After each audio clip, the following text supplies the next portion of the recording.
Olá, meus amigos e minhas amigas que estão aí do outro lado da tela e que aqui se encontram para que possamos estudar o direito constitucional. Eu sou Rafael Barreto, o pai de Maria, professor de direito constitucional, autor de livros jurídicos, advogado licenciado, e com muita alegria estou aqui com vocês para que juntos possamos aí estudar o direito constitucional.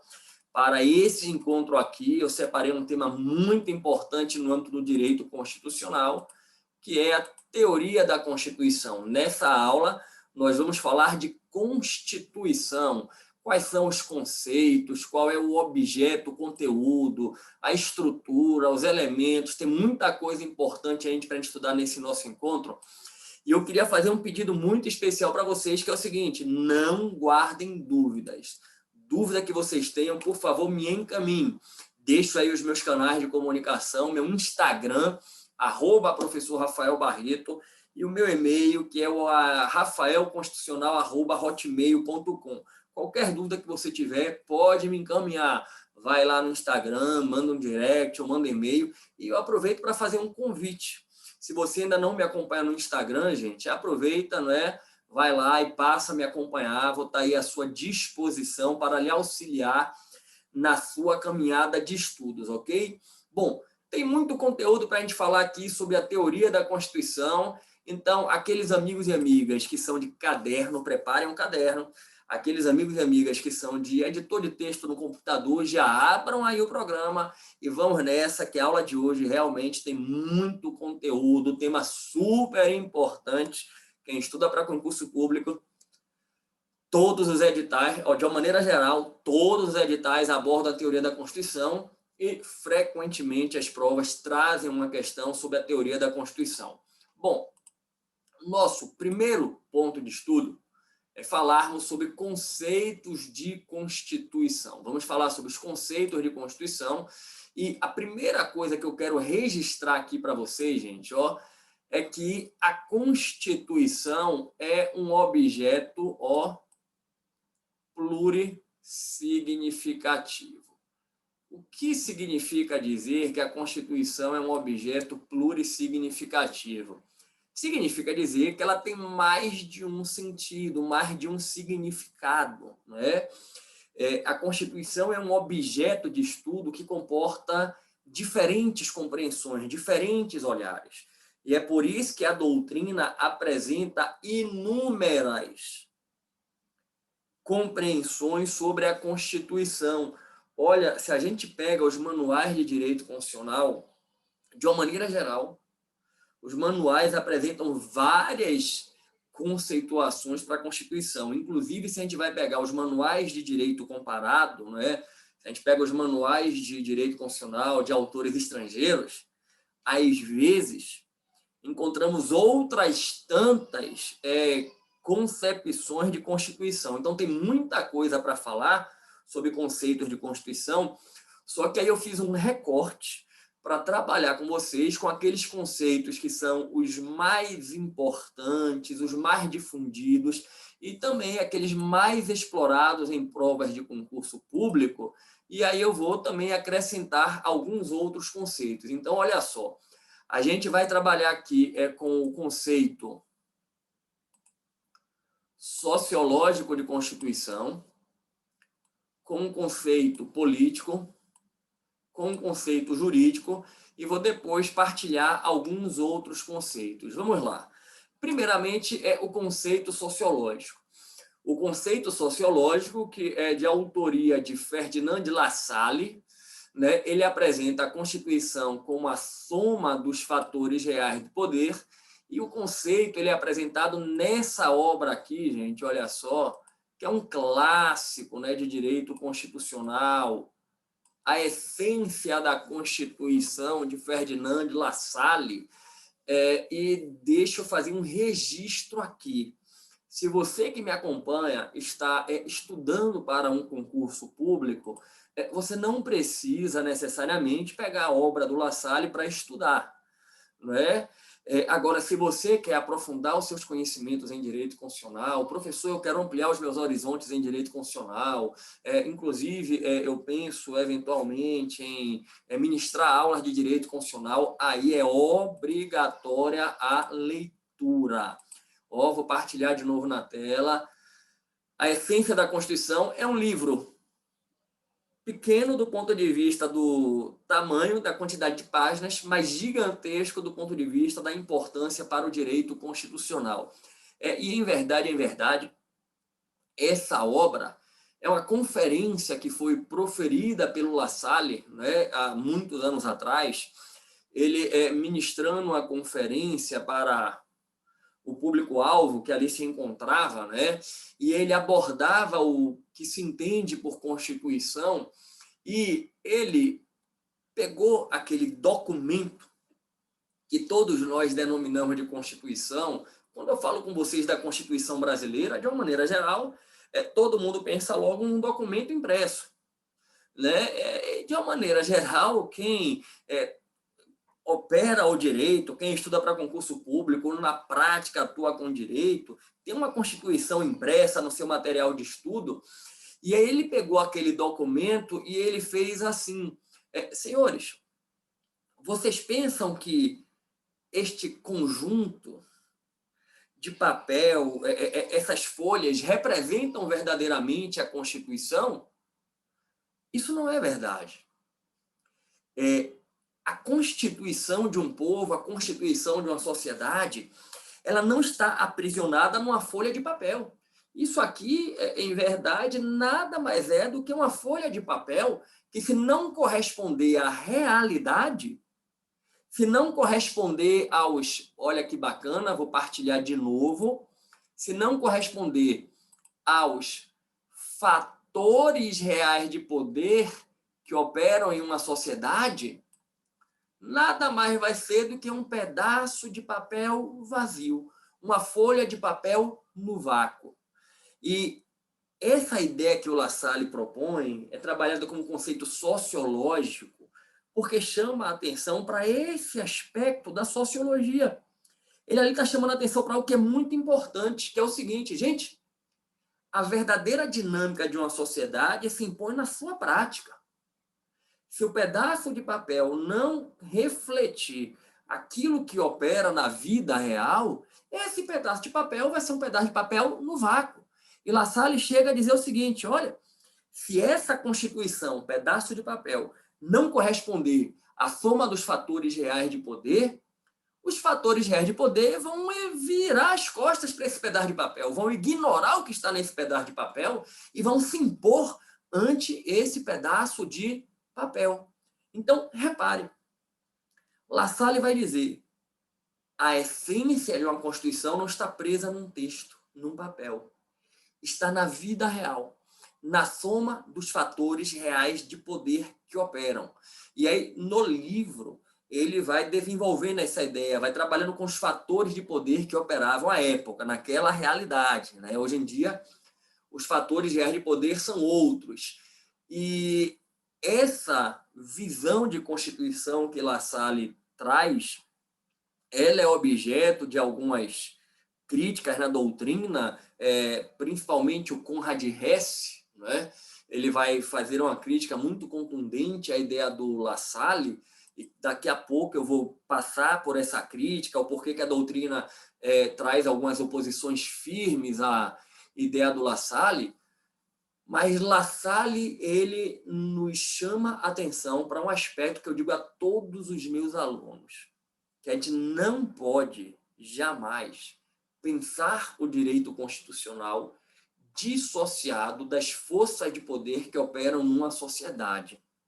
E aqui eu vou trazer alguns exemplos que integram a realidade constitucional brasileira após 88. Gente, eu não sei se todos aqui têm conhecimento que no 5 de outubro de 88 havia expressamente previsto no texto da Constituição que a taxa de juros reais não poderia ultrapassar 12% ao ano. Reparem, estava no texto da Constituição. A taxa de juros reais não pode ultrapassar 12% ao ano. Como é que funciona na realidade brasileira, gente? Como é que os bancos, as administradoras de cartão de crédito trabalham 12% ao mês? Se deixar, é 12% por semana. É assim que funciona na realidade brasileira. E eis então que quando veio esse dispositivo constitucional estabelecendo a taxa de juros não pode passar de 12% ao ano, em total confronto com a realidade, começaram a surgir as demandas judiciais, obviamente. Os consumidores começaram a ingressar em juízo, pedindo para reduzir a taxa de juros que atuava nos contratos que celebravam para 12% ao ano. E eis então que esse tema chegou até o Supremo Tribunal Federal. E qual foi o entendimento que o Supremo Tribunal Federal pacificou, virou súmula, e aí depois, quando surgiram as súmulas vinculantes, passou a ser objeto de uma súmula de efeito vinculante, que o dispositivo da Constituição que estabelecia que a taxa de juros reais não podia ultrapassar 12% ao ano, era o artigo 192, parágrafo 3º, tá, gente? Ó, o dispositivo constitucional que estabelecia que a taxa de juros não poderia ultrapassar 12% ao ano, era uma norma constitucional não autoaplicável. Para usar a linguagem do professor José Afonso da Silva, a gente fala de uma norma constitucional de eficácia limitada, né? O Supremo Tribunal Federal ele construiu o entendimento que, enquanto não viesse a lei complementar disciplinando o sistema financeiro, não se poderia dar aplicabilidade àquele limite de 12% ao ano.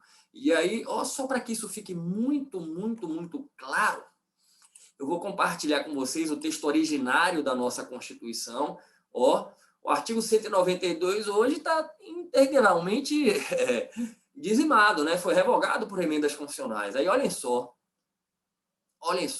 como era no texto originário. Aqui, as taxas de juros reais, nelas incluídas comissões e quaisquer outras remunerações, não poderão ser superiores a 12% ao ano. Esse era o texto originário da Constituição. E repare que o 192, praticamente inteiro, revogado pela emenda 40 de 2003. Deixa eu explicar por que revogaram isso da Constituição, gente. O Supremo Tribunal Federal pacificou o entendimento, virou súmula, mas apesar do entendimento do Supremo, continuaram surgindo as demandas em juízo. E muitas vezes em juizado especial. E, gente, em juizado especial, se eventualmente houver algum equívoco processual na condução ali da demanda, a causa termina transitando em julgado na origem, sem subir o recurso extraordinário para o Supremo. E apesar do entendimento do Supremo, em primeiro grau, em juizados e às vezes até em turma recursal, a jurisdição difusa estava determinando a redução dos juros para 12% ao ano. Eis então que, para acabar com qualquer discussão, o que é que fizeram? Passaram uma emenda constitucional. O que é que a emenda constitucional estabeleceu, gente? Simples. Acabou esse papo de estar no texto da Constituição, 12% ao ano. Agora, você que está aqui comigo, do outro lado da tela, me ajude. Você ouviu algum movimento popular clamando para pôr fim aos 12% ao ano? O povo foi para as ruas pedir 12% ao mês? Professor, você está de brincadeira, né? É óbvio que não existiu isso. É óbvio que o entendimento do Supremo e depois a própria revogação do texto constitucional contrariam os anseios da sociedade brasileira. Favorecem quem? Professor, favorece o interesse dos banqueiros. Os fatores reais de poder. Repare que foi uma construção que foi feita que desagrada a sociedade, mas que agrada a quem financia o funcionamento do sistema. Enxerga isso? Como é que a coisa funciona? Vou lhe dar um outro exemplo. Não sei se você já ouviu falar do Instituto da Verticalização das Coligações Eleitorais. Direito constitucional, direito eleitoral, isso já se explorou muito em provas de concurso público, tanto em direito constitucional como em direito eleitoral. Preste atenção. Coligação é a junção entre partidos para disputar a eleição em conjunto, em bloco, como se fossem um partido único. Como se fossem um único partido. De uma maneira geral, gente, na maioria dos municípios, prefeito e vice são de partidos distintos. Na maioria dos estados, governador e vice são de partidos distintos e, normalmente, também presidente e vice são de partidos distintos. São partidos que se coligam para disputar a eleição em conjunto. E o que acontece? A Justiça Eleitoral construiu um entendimento, isso já está superado, tá? Por uma emenda constitucional, mas deixa eu trazer a historinha para vocês entenderem. A Justiça Eleitoral, lá atrás, construiu um entendimento de que as coligações que fossem firmadas pelos partidos políticos em âmbito nacional teriam que ser mantidas em âmbito locais, tipo assim, partido A se coligou com o partido B para lançar candidato a presidente, e o partido C se coligou com o partido D também para lançar candidato a presidente, eles estão disputando a eleição. Você não pode ter na eleição para governador o partido A coligado com C, o partido B coligado com D. O Tribunal Superior Eleitoral construiu um entendimento que a coligação que fosse firmada lá em cima teria que ser verticalizada. E essa construção partiu do dispositivo na Constituição que impõe ao partido político um caráter nacional. Porque o texto da Constituição ele não dispõe absolutamente nada sobre essa ideia de verticalização. Mas houve esse entendimento. Olha, se o partido tem que ter caráter nacional, a coligação que for firmada lá em cima tem que ser verticalizada. Qual é o grande detalhe, gente? O grande detalhe é que esse entendimento começou a criar dificuldades para as práticas políticas. Porque a verdade é que as práticas políticas elas são setoriais. A política é feita em âmbito municipal, em âmbito estadual, em âmbito nacional. Às vezes, um acordo que é feito em âmbito nacional, quando você vai para o âmbito estadual, municipal, o contexto é diferente. O contexto é diferente. E esse entendimento está criando dificuldades para os arranjos políticos em âmbito local. O que é que os fatores reais de poder fizeram? Decidiram acabar com a construção da verticalização das coligações eleitorais. Como é que fizeram isso? Por meio de uma emenda constitucional. Aprovaram uma emenda constitucional acabando com essa verticalização. Eu vou trazer aqui para vocês a Constituição, porque isso aí é antigo, já tem muito tempo aí que houve isso. Deixa eu colocar aqui para vocês a Constituição na tela. Presta atenção. Aqui o artigo 17 prevê que os partidos têm que ter caráter nacional. Inciso 1. Maravilha. Olhem como vai estar aqui, gente, a emenda 52 de 2006, para vocês verem quanto tempo tem isso. A emenda 52 de 2006, quem acabou com a verticalização. E o que está aqui riscado, como está no texto atual, vou pegar no texto atual, que é isso aqui, sem obrigatoriedade de vinculação entre as candidaturas em âmbito nacional, estadual, distrital ou municipal. Essa parte aqui, sem obrigatoriedade de vinculação entre as candidaturas, que veio com a emenda 52 em 2006, derrubou a verticalização das coligações eleitorais. E aproveitando até para misturar aqui o tema com vocês, foi um backlash. O que é a prática do backlash? Alguns concursos mais difíceis perguntam. Nada mais é do que a reação legislativa ao entendimento firmado pelos tribunais. Os tribunais adotam o entendimento e aí o Congresso Nacional, no caso do Brasil, entende que esse entendimento não reflete o sentimento constitucional que deve imperar, vai lá e reage por meio de uma emenda constitucional ou por meio de uma lei, né? Então, houve aí um backlash com a verticalização e isso voltando a La Salle para dizer Não tem como pensar direito constitucional distanciado dos fatores reais de poder que operam dentro de uma sociedade. Não tem como pensar o direito constitucional desse jeito. Vou lhe dar mais um exemplo de um tema que ainda hoje está em aberto para discussões na sociedade brasileira, que é financiamento de campanhas eleitorais. Gente, durante boa parte do processo eleitoral pós-Constituição de 88, as grandes campanhas eram financiadas pelos empresários. E sem aprofundar essa questão, mas o Supremo Tribunal Federal, em 2015, firmou um entendimento que o financiamento empresarial de campanhas era inconstitucional.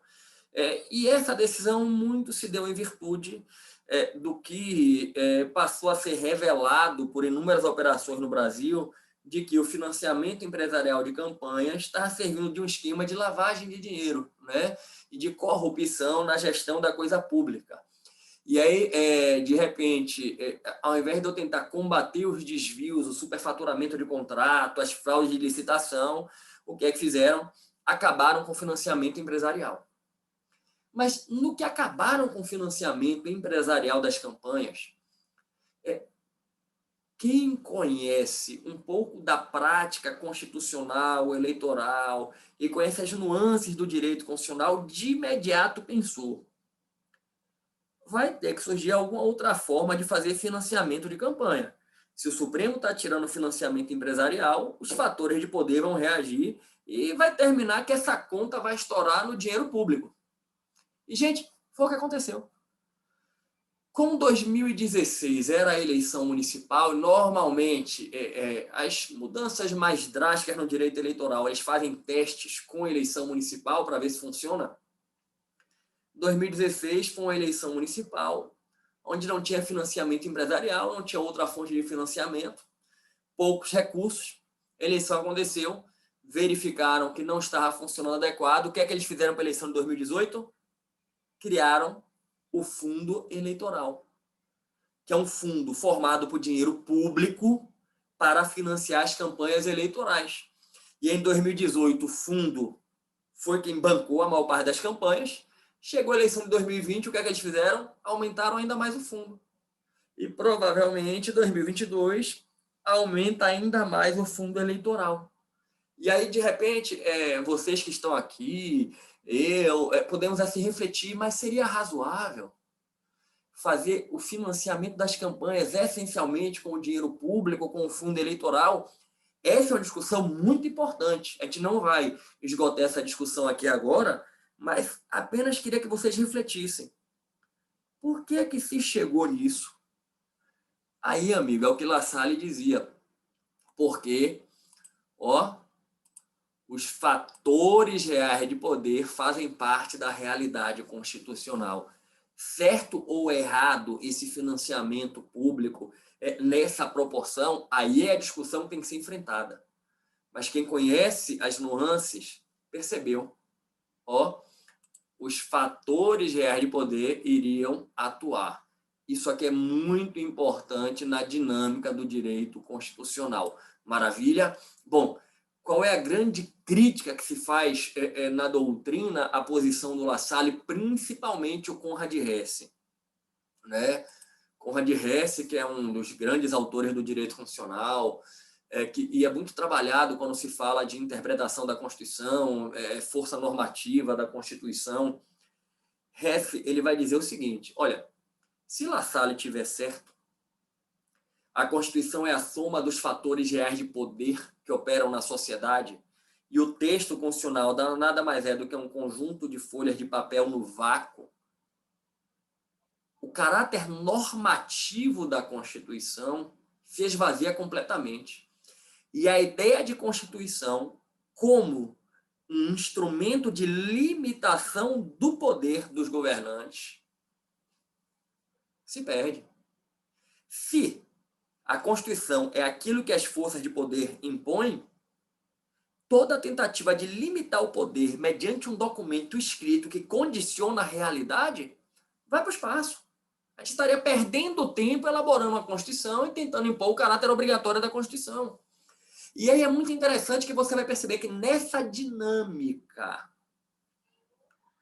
força de poder que opera na sociedade e Constituição como um documento imperativo, eu não posso deixar de considerar as forças de poder que operam, mas eu tenho que fazer com que o texto se imponha, que a Constituição limite. Por exemplo, se está na Constituição que a administração pública é regida pela moralidade, pela impessoalidade, pela eficiência, tem que ser desse jeito. Tem que ser desse jeito. Né? Ainda que os fatores reais de poder muitas vezes se distanciem dessa prática, se distanciem dessa realidade, a gente precisa trabalhar para que desse jeito as coisas aconteçam. Então, o Hess vai chamar a atenção, sem deixar de reconhecer a importância do que o La Salle nos traz, mas não podemos aceitar que a Constituição é aquilo que a soma de fatores de poder quiser estabelecer. Não pode. O caráter normativo e obrigatório da Constituição, como um instrumento de contenção de poder, tem que ser preservado, tem que ser respeitado. E cá entre nós, nesse ponto, Hess está certo. Então, La Salle traz uma grande contribuição, mas a gente não pode pensar a Constituição única e exclusivamente como a soma dos fatores reais de poder que operam dentro de uma sociedade. Bacana quanto a isso. Vamos fazer o seguinte, vamos caminhar, vamos pegar agora um próximo dos conceitos que eu separei para que nós estudemos, que vai ser, deixa eu pegar aqui com vocês, o conceito de Carl Schmitt, né? Carl Schmitt, que vai trazer a ideia de Constituição como uma decisão política fundamental e vai nos apresentar a diferença entre Constituição e lei constitucional, né? E, gente, olha só, antes de eu trabalhar o conceito de Schmitt, deixa eu lhe dizer uma coisa. Não é que o conceito de La Salle está errado e o de Schmitt está certo, e depois o de Schmitt vai estar errado e é o de Kelsen que vai estar certo. Não, não, não, não. São apenas diferentes olhares. É aquilo que eu comecei falando para vocês. A Constituição é um objeto plurissignificativo. São diferentes olhares, são diferentes compreensões para um mesmo objeto de estudo. E qual é o olhar que Carl Schmitt traz? É um olhar político. Por isso que o conceito dele é trabalhado na doutrina como conceito político de Constituição. E o que é que ele quer dizer com a Constituição é, acima de tudo, uma decisão política fundamental? Gente, Carl Schmitt vai colocar uma verdade. A Constituição ela deve refletir as decisões políticas mais importantes, primeiras, fundamentais de uma sociedade. Na Constituição que nós vamos ter, por exemplo, a definição da forma de Estado, da forma de governo, do regime político, do sistema de governo. Por exemplo, se eu perguntar para vocês qual é a forma de Estado brasileira? O Brasil é um Estado unitário? O Brasil é uma federação? Qual é a forma de governo? É república? É monarquia? Qual é o regime político? É democracia? O sistema de governo é parlamentarista? É presidencialista? Eu imagino que vocês saberão responder todas essas perguntas, correto? Agora, me diz, aonde é que estão essas respostas? Na Constituição. E, gente, em verdade, logo na primeira parte da Constituição, logo na parte introdutória da Constituição, quando a gente pega as constituições para fazer um estudo comparativo, a gente percebe que, de uma maneira geral, logo na parte introdutória, as constituições estabelecem os chamados princípios fundamentais que refletem a decisão política fundamental de uma sociedade. Aquilo que o Carl Schmitt denomina de decisão ou decisões políticas fundamentais é uma verdade. Toda e qualquer Constituição reflete as decisões políticas fundamentais de uma sociedade. E preste atenção, Carl Schmitt, deixa eu botar o slide de novo aqui com vocês, ele vai trazer uma diferenciação entre Constituição e lei constitucional. Isso aqui é muito interessante. Carl Schmitt vai dizer o seguinte: nem tudo que está no texto da Constituição, nem tudo que está no documento da Constituição reflete verdadeiramente uma decisão política fundamental. Por vezes, o texto constitucional tem artigos que tratam de determinados temas, de determinadas matérias, que, ao fundo, não representam absolutamente nada de uma decisão política fundamental. E aí, o que é que o Carl Schmitt vai dizer? Esses dispositivos constitucionais que não refletem decisões políticas fundamentais devem ser compreendidos meramente como lei constitucional. Quando o Carl Schmitt ele coloca que existe uma diferença entre Constituição e lei constitucional, ele vai dizer o seguinte: Constituição é tudo aquilo que está no texto e que verdadeiramente reflete uma decisão política fundamental. O que está no texto que não reflete uma decisão política fundamental é uma mera lei constitucional. Eu poderia trazer algumas exemplificações para vocês na Constituição. Eu vou optar por uma que é muito difundida, que é muito famosa. O artigo 242, parágrafo 2º, né? O Colégio Pedro II, situado, né, localizado na cidade do Rio de Janeiro, será mantido na órbita federal. Repare, isso não reflete nenhuma decisão política fundamental. Em verdade, isso sequer deveria estar no texto da Constituição, mas está. Então, usando aqui a linguagem do Schmitt, isso seria uma mera lei constitucional. E olha só que coisa importante, gente. Essa ideia que o Schmitt traz, uma outra parte da doutrina, né, a gente estuda como Constituição em sentido formal, Constituição em sentido material, né, norma formalmente constitucional e norma materialmente constitucional. Bacana? Então, tá aí o conceito político de Carl Schmitt. Vamos avançar. E aí eu vou trabalhar com vocês agora mais um conceito. Vamos para o conceito jurídico, que vai nos levar a Kelsen.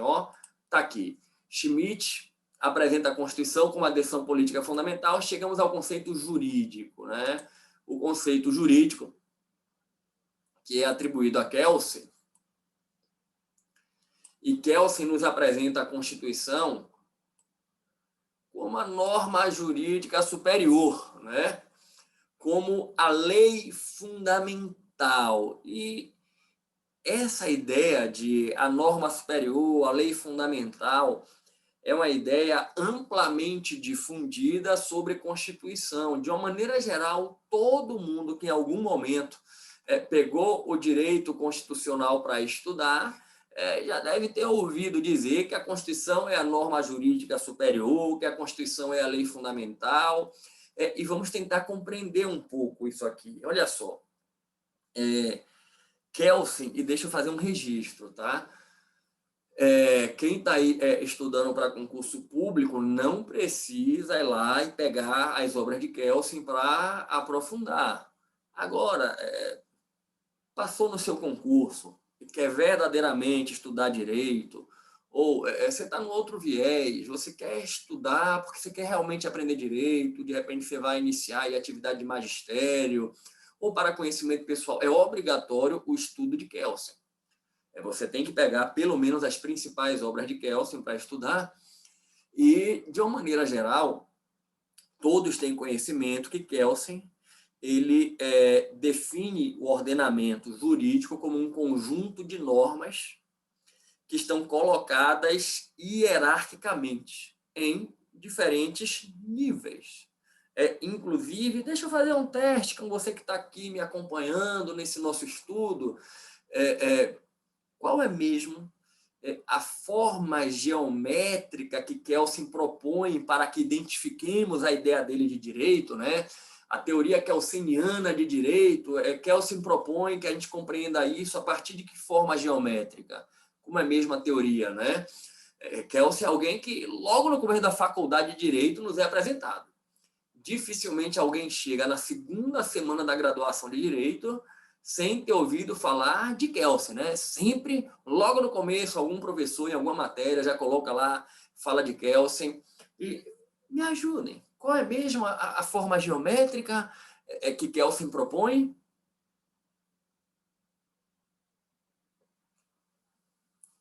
Bom, presta atenção, meu amigo, minha amiga. Você que falou da pirâmide de Kelsen, não é verdade, professor? A pirâmide. Todo mundo já viu o desenho da pirâmide de Kelsen. Deixa eu dizer uma coisa. A pirâmide de Kelsen não é de Kelsen, tá? Kelsen, em momento algum, propôs a pirâmide. Foi um discípulo dele, o Merkel, quem pegou a teoria de Kelsen e projetou na imagem da pirâmide. O Merkel disse, olha, a teoria proposta por Kelsen, de que o direito é um conjunto de normas que estão em diferentes patamares hierárquicos, nós podemos visualizar no modelo piramidal. Lá no topo, como norma 1 do sistema, está a Constituição. E a gente vai descendo para a norma 2, para a norma 3, e aí Kelsen vai propor o seguinte, conjunto de normas em diferentes patamares hierárquicos, em que a norma superior é o fundamento de validade da norma inferior. 1 é o fundamento de validade de 2, que por sua vez é o fundamento de validade de 3, de 4, até chegar à norma individual do caso concreto, que é a norma contida na decisão judicial, né? Kelsen vai dizer que a decisão judicial produz a norma jurídica do caso concreto, mas tem que ser produzida a partir da moldura do ordenamento jurídico.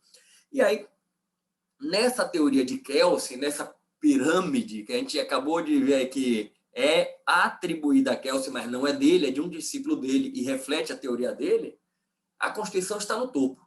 É a norma 01. Por isso é que a gente vai dizer assim, olha, a Constituição é a norma jurídica superior. É a lei fundamental.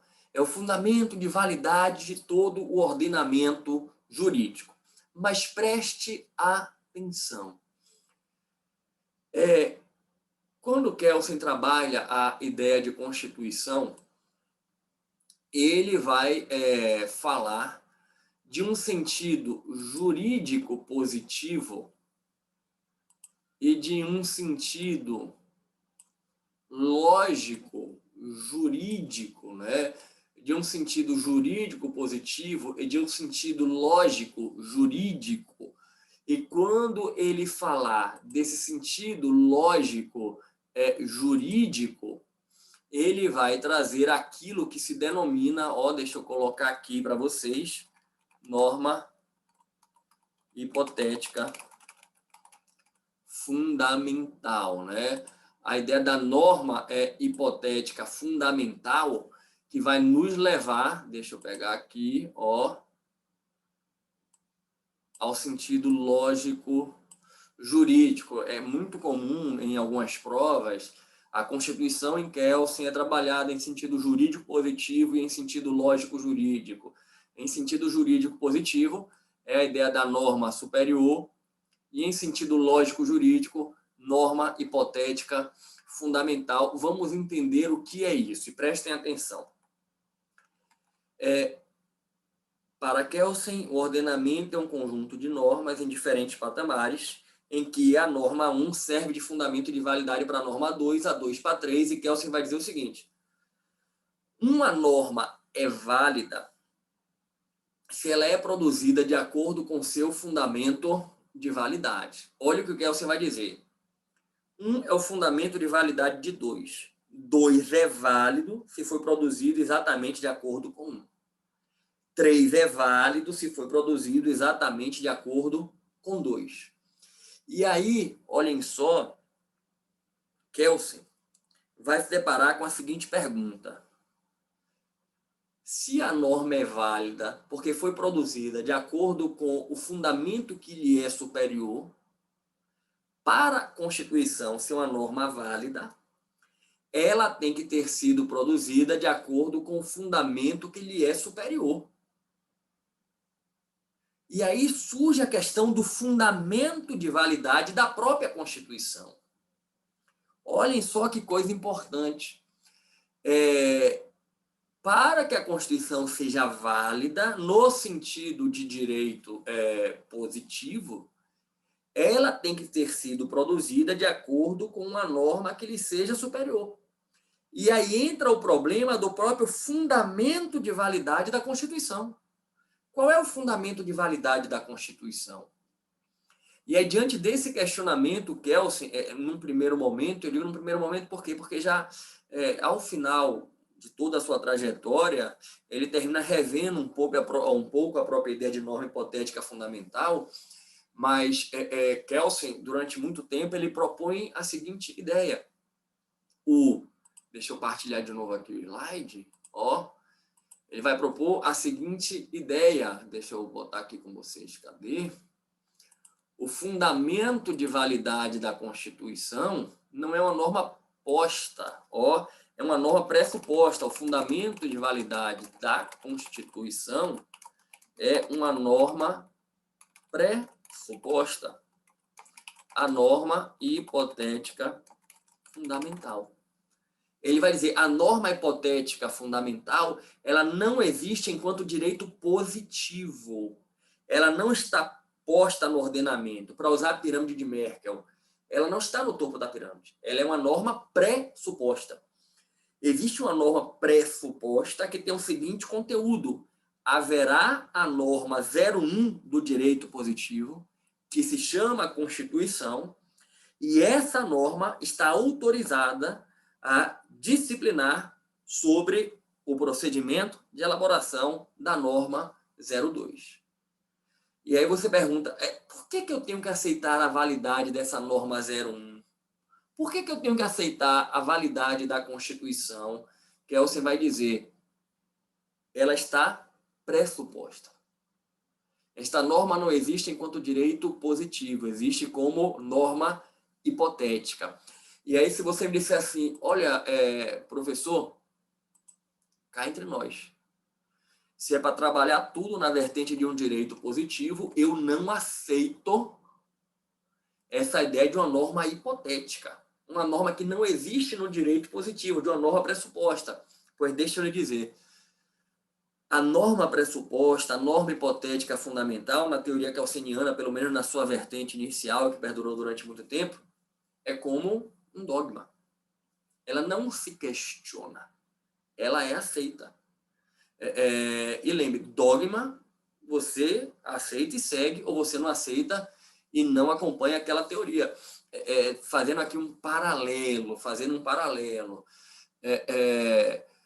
você vem assim e me pergunta, professor, por que eu tenho que amar a Deus sobre todas as coisas? Por que eu tenho que não falar o nome de Deus em vão? Por que eu tenho que honrar pai e mãe? Você está querendo me perguntar por que você tem que seguir os mandamentos de Deus. Isso, professor. Pois bem, você tem que seguir os mandamentos de Deus porque são proclamados por Deus, que é a entidade suprema, que é a entidade superior. Inclusive, Deus repassou ao povo de maneira assim para ficar expressa os mandamentos, chamou Moisés para subir ao topo da montanha e lá passou os mandamentos de Moisés, vai, mostra para o povo, essa é a minha lei. Peraí, professor, eu tenho que respeitar porque é o que Deus passou para Moisés. Ele disse que era para todo mundo seguir isso. E por que eu tenho que seguir aquilo que Deus está falando? Ó, professor, com todo respeito, Deus não paga minhas contas, Deus não cuida das minhas dores. Aí eu vou lhe dizer,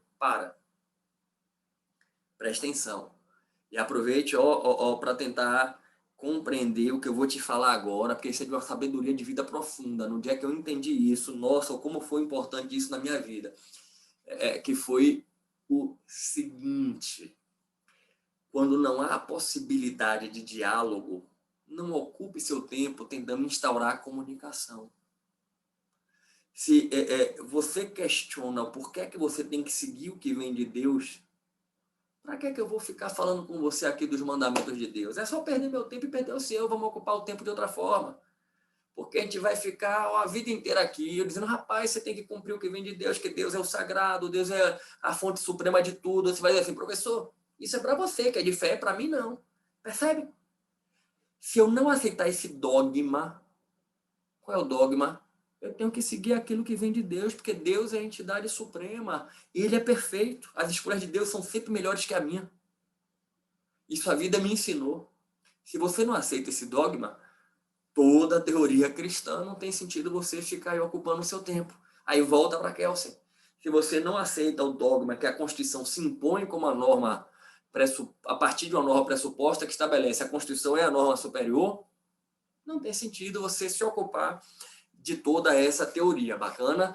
Então, essa é a ideia. E aí, voltando aqui ao nosso slide, olha só que bacana. Ó, então, em sentido jurídico positivo, a gente vai falar da norma jurídica superior, da lei fundamental, e em sentido lógico, a gente vai falar da norma hipotética fundamental. Olha só, os três grandes conceitos. La Salle, com a soma dos fatores reais de poder. Schmitt, com a decisão política fundamental. Kelsen, com a Constituição sendo a norma jurídica superior. E, como eu comentei, os três trazem olhares diferentes. Não é que um está certo e outro está errado. São olhares diferentes. Eu também comentei com vocês que há inúmeros outros conceitos trabalhados na doutrina. E aí eu destaquei aqui para a gente trabalhar, pelo menos esses três aqui, que eu vejo algumas provas cobrarem um pouco mais, né? A ideia, por exemplo, de constituição culturalista, do professor Peter Eberle, ou Peter Eberle, né? Um dos grandes nomes do direito constitucional, professor alemão, um dos grandes nomes do direito constitucional e que tem uma influência muito grande no pensamento dos constitucionalistas brasileiros, né? Para vocês terem ideia, gente, o direito constitucional se expande no mundo e passa a ter uma importância gigantesca no mundo com o pós-Segunda Guerra Mundial, né? O pós-Segunda Guerra Mundial, com a nova compreensão de direito, o chamado neopositivismo, que o pessoal do direito constitucional aqui no Brasil trabalha como neoconstitucionalismo, né? E preste atenção, nesse período, o constitucionalismo alemão ele vai se expandir bastante. Vão surgir grandes nomes no direito constitucional alemão, e eu costumo dizer para todo mundo que aquilo foi algo extremamente natural se a gente considera que o constitucionalismo é um movimento que busca a afirmação da dignidade da pessoa humana, e a Alemanha era o espaço no qual se vivenciou uma experiência de barbárie contra a dignidade da pessoa humana, né? Então era natural que houvesse essa perspectiva de mudança muito grande na Alemanha. E aí grandes nomes surgiram na Alemanha, grandes ideias, e aquilo ali se espraiou, né? E a gente tem toda uma geração de grandes nomes, né? Com Smendi, Hess, Eberle, Miller, e aqui no Brasil, inúmeros constitucionalistas se inspiram nas ideias do professor Peter Eberle, ou Peter Eberle, né? Ele já esteve aqui no Brasil algumas oportunidades, já ministrou palestras, eu mesmo já tive a oportunidade de conhecê-lo pessoalmente. Certa feita, ele veio para um congresso de direito constitucional em Salvador, e eu estava palestrando nesse congresso, então tive a sorte de poder ter um contato pessoal com ele, conversar um pouco com ele. E, dentre tantos constitucionalistas brasileiros que se inspiram nele aí, que estudam a obra dele, você tá um que é uma grande referência no nosso direito constitucional, que é o professor Gilmar Mendes, né? O Gilmar Mendes é um dos discípulos, por assim dizer, aqui no Brasil, do professor Peter Eberle, inclusive responsável por já ter trazido algumas vezes o professor Peter Eberle aqui para o Brasil.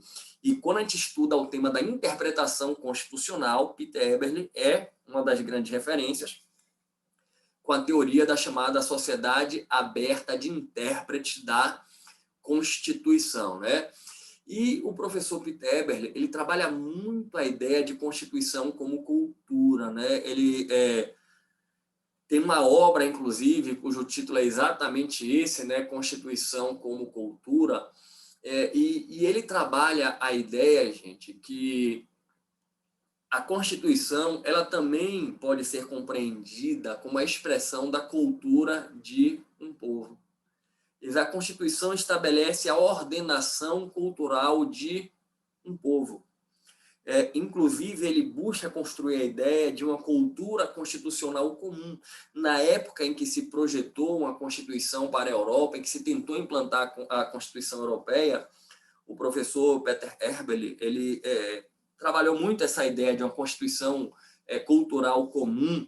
E aqui, dentre tantas coisas que ele trabalha, eu separei essas passagens aqui para vocês. Olha só, ele vai dizer: a Constituição é uma ordem aberta que fundamenta a ordenação cultural de um povo. E se vocês pararem para analisar, a Constituição brasileira, ela tem uma parte dedicada à cultura, né? A gente tem alguns dispositivos na Constituição brasileira que são efetivamente dedicados à cultura e, inclusive, né, temos algumas obras sobre isso. O professor José Afonso da Silva tem uma obra que é um clássico nessa parte, né, de cultura.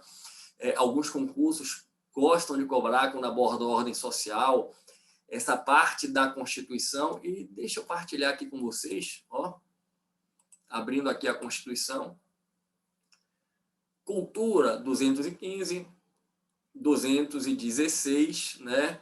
E a gente vai aqui, 216A, né? Uma parte importante dedicada, tem aqui o reconhecimento, né, do chamado patrimônio cultural brasileiro.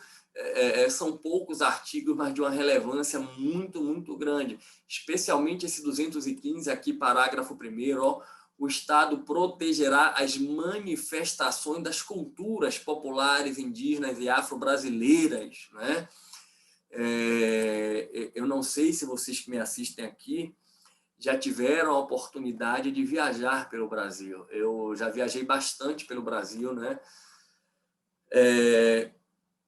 Não apenas pela minha atividade aí, profissional como professor, mas também questão aí de turismo, lazer, de família. Ainda muito pequeno, com meus pais e meu irmão, a gente viajava bastante pelo Brasil. E eu digo a vocês, se a gente fosse fazer uma comparação, por exemplo, do Brasil com a Europa, o Brasil é um país que tem vários países, né? Na Europa é muito interessante, que temos países que são muito menores que o Brasil do ponto de vista territorial, e aí você, de repente, você está num país, 3 horas depois você já está no outro, com outro idioma, com outra realidade cultural. O Brasil é gigantesco. Por exemplo, se eu pegar aqui a Bahia, gente, se você sair de Salvador, que é a capital, de carro, a depender da direção que você for, com 10 horas dirigindo, você ainda está na Bahia. Você ainda está na Bahia, né? E quando a gente passa pelo Brasil, a gente percebe as diferentes tradições culturais. E, às vezes, até, gente, diferenças na linguagem. Algumas pessoas chegam a brincar dizendo que o Brasil tem alguns dialetos. Quem já teve a oportunidade de vir aqui na Bahia já deve ter ouvido falar do tal do baianês. Tem até um dicionário de baianês, né? Professor, eu fui na sua terra e não entendi muito bem o que é que o povo estava falando, não. Rapaz, cheguei num lugar lá que tinha um negócio muito interessante, muito bacana. Eu vi o pessoal falando: rapaz, isso aqui é barril dobrado. Professor, que negócio é esse de barril dobrado? O pessoal me chamou para jogar um futebol aí na praia, disseram assim, vamos ali bater um baba, aí depois de bater o baba, vamos comer água. Eu não entendi foi nada, que negócio é esse aí, professor? Né? E eu acho isso sensacional. Sensacional. Inclusive, eu recomendo a todo mundo, quem puder, viaje pelo Brasil, conheça o Brasil. O Brasil tem muita riqueza e tem manifestações culturais belíssimas, espetaculares, né? E a Constituição, ela deve refletir esse pluralismo cultural que o povo brasileiro tem, gente. Esse culturalismo tão intenso do Brasil é reflexo de quê? Da nossa formação, do nosso processo histórico, do nosso convívio, né? O Brasil, ele é uma riqueza cultural gigantesca. E, inclusive, olha só que coisa interessante. Professor, diante de tamanha diversidade cultural, será que a gente consegue falar de pontos em comuns de uma cultura brasileira? É porque existem culturas no Brasil, mas haveria uma cultura. Certa feita, o professor Peter Eberle, estando aqui no Brasil, para difundir a ideia da Constituição como cultura, e proferiu algumas palestras por aqui, e numa entrevista ele comentou algo que eu acho muito interessante, gente. Ele deu uma entrevista onde ele disse o seguinte, olha, certamente integra a Constituição culturalista do Brasil a musicalidade, especialmente o samba, e a paixão pelo futebol. Ele falando de elementos de uma cultura comum ao Brasil, e ele falou, isso me parece muito claro. E nessa vez que ele veio da entrevista, ele proferiu palestra em diferentes lugares do Brasil, e ele disse, não tenho dúvida que todo e qualquer projeto de cultura constitucional no Brasil tem que reconhecer como elementos de unidade desse país o futebol e a musicalidade, especialmente o samba. E cá entre nós, é uma verdade, né? É uma verdade. Eu não sei se a gente tem no Brasil algo com tamanha capacidade de parar o país com uma Copa do Mundo. É impressionante. O país para assistir Copa do Mundo. A paixão que o brasileiro tem. Ah, professor, até eu que não gosto de futebol, realmente, Copa do Mundo eu paro para assistir. Isso é uma verdade. Isso é uma verdade, né? Então, isso é muito interessante que o professor Peter Eberle, um alemão, estando aqui, percebeu. E aí, olhem só que coisa interessante, ó. A compreensão da Constituição como expressão da cultura de um povo, a expressão de cultura de um povo, chama atenção para o fato de que a Constituição é mais do que um texto jurídico ou um código normativo. E não se dirige apenas aos juristas. A acepção da Constituição como cultura realça a abertura da Constituição para a realidade cultural, buscando a integração do texto constitucional com a realidade material e prenuncia a necessidade de democratizar o debate constitucional.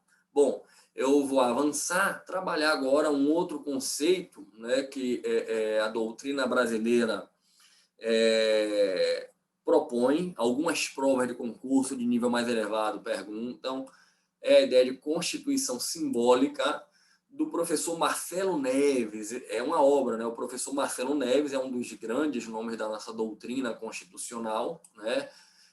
Tem obras relevantes no estudo do direito constitucional, tem a Constituição Simbólica, que é um livro já um pouco mais antigo, em tempos mais atuais tem a ideia do transconstitucionalismo, e o professor Marcelo Neves, e aqui também, ó, gente, se você está focado num estudo para concurso público, você não precisa pegar o livro do professor Marcelo Neves e ler ele inteiro, teor, de ponta a ponta, mas se você quer ampliar o seu conhecimento, aprofundar o conhecimento do direito constitucional, aí sim, tem que pegar. É daqueles livros que tem que ter na sua biblioteca, que você tem que ter lido, relido, e é bem interessante, porque ele vai trabalhar a ideia de que a Constituição, ela muitas vezes, ela é utilizada como uma espécie de legislação simbólica.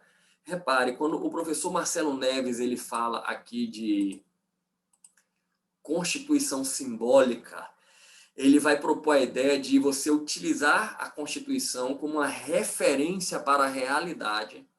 Mas olha agora qual é o grande ponto. Por vezes, essa realidade que o texto exprime não se confirma na realidade da vida real. E ele vai dizer, às vezes utiliza a Constituição com uma linguagem meramente simbólica para transmitir uma ideia que na prática não vai ser efetivada. E a referência no texto termina muitas vezes desmobilizando a força social. E aí existe até uma visão que é um pouco, por assim dizer, complicada, de você entender que é quase que como usar o texto constitucional como uma linguagem retórica, porque na prática não vai ser efetivado. Deixa eu pegar aqui um exemplo, né, que é de fácil compreensão, e aqueles amigos e amigas que se preparam com um concurso público, que almejam, né, se tornar em efetivo servidor público, vocês se recordam que a Constituição estabelece que há de haver na remuneração do servidor público um reajuste remuneratório anual. Vocês lembram que tem essa previsão na nossa Constituição? Quando a gente abre a Constituição, a gente encontra lá, né, que, olha, é assegurado anualmente uma revisão remuneratória ao servidor público. E, de repente, deixa eu até ver se eu separo aqui para a gente, né, essa disposição constitucional, lá no artigo 37, inciso 10. Deixa eu partilhar aqui com vocês. Ó. Tá aqui. A remuneração do... Aqui é o artigo 37, tá, gente? Ó. A remuneração dos servidores, o subsídio, somente poderão ser fixados ou alterados por lei específica, observada iniciativa privativa em cada caso, ó, assegurada uma revisão geral anual. Sempre na mesma data. Tipo assim, o servidor público celebra aniversário 2 vezes ao ano. Uma vez o aniversário dele e outra vez o aniversário remuneratório, porque todo ano naquela data ele vai ter um aumento. Olha que festa, olha que alegria. Presta atenção. Se você que está aí me assistindo já é um servidor público ou convive com alguém que é servidor público, me diga aí. Todo ano tem esse reajuste? Ano passado teve, ano retrasado teve. Teve ano passado, teve ano retrasado. Está na Constituição. Inclusive, no Supremo Tribunal Federal houve uma discussão se efetivamente esse dispositivo constitucional impõe o dever de estabelecer um reajuste anual. Já houve até uma discussão nesse sentido do Supremo Tribunal Federal, e aí eu confesso a vocês que às vezes eu olho para o texto constitucional e eu fico com certas dificuldades interpretativas, porque está escrito o que é aqui, gente? Assegurada revisão geral anual. E aí o debate que era travado no Supremo é para extrair a interpretação correta, se realmente se impõe, é uma obrigação de todo ano dar uma revisão ou não, ou seria só uma recomposição de perda inflacionária, mas está no texto. Está no texto. Repare, é um dispositivo constitucional que, infelizmente, né, ele não é efetivado. A gente não tem esse reajuste anual. E aí você olha para esse dispositivo e você percebe que ele traz, ó, vamos usar agora uma linguagem bem simples. O entusiasmo para quem lê. Rapaz, eu quero virar servidor público porque todo ano eu tenho um aumento, todo ano eu tenho um reajuste. Mas, no fundo, isso não acontece. A legislação termina sendo uma promessa meramente icônica, que não se efetiva. Eu utilizo o texto para estabelecer aquilo que na prática não vai ser efetivado. Isso me lembra aqui algumas passagens que eu vou partilhar com vocês. Por exemplo, tem uma anedota que se conta no mundo do direito constitucional, que é o seguinte: dizem que um grupo de marcianos estavam aí, viajando pelas galáxias, e aí viram aquele planetinha azul bonito, e disseram assim, rapaz, vamos descer ali naquele planeta ali, para ver se é um lugar bacana, para a gente ficar um período. E o planeta azul era a Terra, né? Pousaram aqui na Terra, aquela preocupação, rapaz, a gente vai descer aqui dessa nave nesse outro planeta, sem saber de nada, de repente os seres que aqui habitam vão estranhar a nossa presença. E, gente, eles pousaram a nave no Brasil. Aí alguém teve uma ideia, já sei. Eu tenho uma sugestão para que nós possamos ter algumas expectativas do que nós vamos encontrar. Pega a Constituição aí desse país e vamos dar uma olhada, porque a Constituição reflete, já dizia o Carl Schmitt, as decisões políticas fundamentais. A Constituição, já dizia Kelsen, é a norma superior. E eis então que os marcianos pegaram a Constituição brasileira, leram do início ao fim e tomaram uma decisão. Não vamos voltar para Marte, vamos passar a habitar esse país, arrumar um emprego e viver de salário mínimo. E com certeza seremos as pessoas mais felizes de toda a galáxia. Infelizmente, mal sabiam os marcianos que o dispositivo constitucional tem uma força simbólica muito grande, mas na prática não se efetiva. E essa referência de utilizar a Constituição como um símbolo, né, porque a visão que a Constituição simbólica traz é uma visão que, tipo assim, ela realça um aspecto ruim da realidade constitucional, de que aquilo que está na Constituição não se efetiva. Inclusive, o Conrad Hesse, né, já falei do Hesse, da força normativa, ele traz uma advertência muito grande. Hesse vai dizer, olha, uma Constituição tem que ter muito cuidado com aquilo que ela promete, porque se ela traz promessas que são irrealizáveis, ela perde a sua credibilidade. Se a Constituição não é cumprida, a força normativa da Constituição perde prestígio. A Constituição não pode prometer aquilo que ela não vai conseguir efetivar. E essa ideia de utilizar a Constituição, porque tipo assim, o servidor vai vir para cima, pressionar, para dizer que tem que ter reajuste todo ano, então bota na Constituição. Olha, a administração pública tem que ter legalidade, impessoalidade, moralidade, bota na Constituição. Isso me lembra, na ciência política, a ideia de povo como ícone, o povo icônico. Gente, tem uma obra na ciência política, tem um clássico do Friedrich Miller, né? O Friedrich Miller, que a gente estuda em interpretação constitucional, é mais um autor alemão, né? Ele trabalha o método de direito constitucional chamada metódica estruturante. Quando estudarmos interpretação constitucional, vamos aprofundar o Miller com a metódica estruturante. Ele tem um clássico da ciência política chamado Quem é o Povo? É um livro pequeno na quantidade de páginas, mas gigantesco na importância. Fica a sugestão para todo mundo que quiser aprofundar, estudar de verdade direito constitucional. Eu já comentei em um outro encontro, quem quer aprender direito constitucional tem que primeiro estudar ciência política, a teoria do Estado, né? E Miller, ele demonstra que a ideia de povo, o conceito de povo é trabalhado em diferentes vertentes. O povo aprova essa escolha. Mas quem é o povo no povo aprova essa escolha, por exemplo? E dentre as variações de povo, o Miller vai dizer, tem a utilização do povo icônico. O povo como ícone. É você agir em nome do povo, dizer que o povo está apoiando, sendo que, em verdade, aquilo ali é um vazio. É você utilizar o símbolo de apoio do povo para algo que, na verdade, não reflete a vontade do povo. Por exemplo, emenda constitucional que acaba com a taxa de juros de 12% ao ano. Foi o Congresso, os representantes do povo. Representantes do povo? Povo aí é povo icônico, como diria o Miller. Porque ninguém que represente o povo quer acabar com taxa de juros de 12% ao ano para colocar 12% ao mês. Percebe? Então, essa ideia do povo icônico de Miller, em certa forma, se relaciona com a constitucionalização simbólica. A Constituição simbólica que traz inúmeras promessas, inúmeros dispositivos que quando você vai ver na vida real, quando você vai ver na prática, não são efetivados.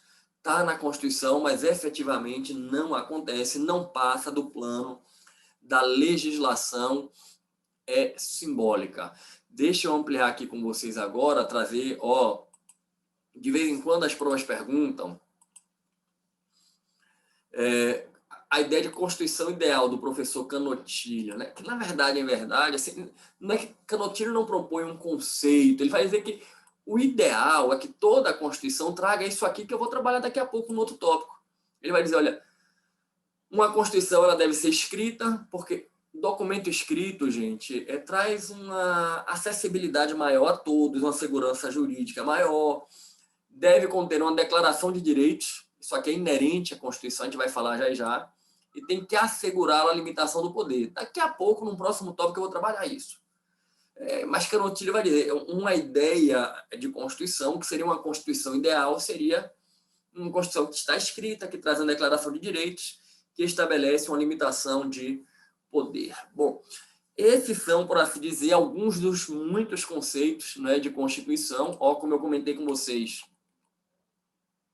os mais trabalhados, o sociológico, de La Salle, o político, de Schmitt, o jurídico, de Kelsen, e eu acrescentei o de Eberle, Constituição culturalista, Constituição simbólica, Constituição ideal. Por exemplo, hoje há quem fala em Constituição cosmopolita, a depender do concurso. Por exemplo, você pensa em fazer Procuradoria da República, aí tem lá a ideia de Constituição cosmopolita. Gente, cosmopolita é cidadão do mundo. Uma Constituição cosmopolita seria uma Constituição para o mundo. E existe, professor, uma Constituição mundial? Não existe. Mas quando se fala de uma Constituição mundial, uma Constituição cosmopolita, se faz alusão à Declaração Universal dos Direitos Humanos, né? A Declaração Universal dos Direitos Humanos seria a Constituição cosmopolita. Bacana, tranquilo. Bom, vamos caminhar e agora nós vamos para o ponto 2 do nosso roteiro de estudo. Vamos adiante, olha só. Conteúdo e finalidade da Constituição. Gente, conteúdo e finalidade. A pergunta é: qual é o objeto de uma Constituição? O que deve integrar o conteúdo de uma Constituição? Qual é a finalidade? Para que serve a Constituição? Por que os estados, os países, procuram estabelecer uma Constituição? Por que quando os americanos se tornaram independentes em relação à Inglaterra e decidiram se unir criando o Estado Federal, eles procuraram elaborar uma Constituição? Primeira Constituição escrita. Por que o Brasil, quando saiu do regime militar e buscou inaugurar uma nova etapa, implantando uma ordem democrática, buscou elaborar uma nova Constituição? Para que serve a Constituição? O que a gente encontra? Se você pegar a Constituição de qualquer outro país, professor, eu já estou agora de aprofundar direito constitucional, eu quero pegar um pouco de direito comparado, vou pegar a Constituição da Alemanha, da Itália, da Argentina. O que a gente vai encontrar? E aí prestem atenção. O conteúdo de uma Constituição deve abranger a disciplina do poder político, a proclamação dos direitos fundamentais e a organização do Estado. Gente, toda e qualquer Constituição, pelo menos em tese, tem por finalidade impor limites ao exercício do poder político, proclamar os direitos fundamentais e organizar o funcionamento do Estado. A Constituição, preste atenção, disciplina o funcionamento do poder político, impondo limites, proclama os direitos fundamentais e estabelece a organização do Estado. Isso a gente deve encontrar em toda e qualquer Constituição. É fundamental que vocês compreendam essa ideia aqui. A Constituição é a lei que estabelece os limites ao exercício do poder político. Inclusive, tem uma definição na doutrina que é muito difundida, que é essa definição aqui, ó. A Constituição é o estatuto jurídico do político. A Constituição é o estatuto jurídico do político, do poder político, porque ela estabelece limites ao exercício do poder político. O poder político tem que se desenvolver sob a moldura da Constituição. A Constituição consagra os direitos e garantias fundamentais e disciplina o funcionamento do Estado. Essas matérias são matérias de reserva de Constituição. Quando a gente fala que